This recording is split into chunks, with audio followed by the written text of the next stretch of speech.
કવાંટ તાલુકાના સિહાદા ગામે નિશાળ ફળિયામાં એક આદિવાસીના મકાનમાં આગ લાગી હતી. ધાણક અભયસિંહ હરદાસભાઈ નામના વ્યક્તિના ઘરમાં 5 વ્યક્તિઓ હતા. તેઓ બાજુના એક મકાનમાં ત્યાં કડિયા કામના મજૂરી કામ કરતા હતા. તે દરમિયાનમાં આગ લાગી હતી.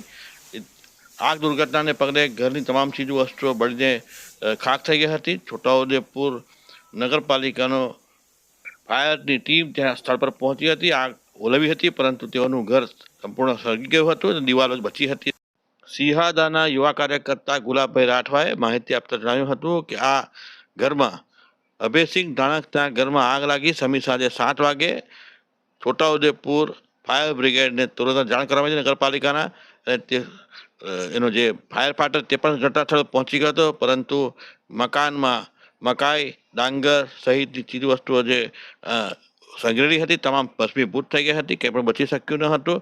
માત્ર દિવાલો બચી એ પ્રકારના ઇનપુટ અને વાત માહિતી ગુલાબે રાઠવા જણાવી હતી.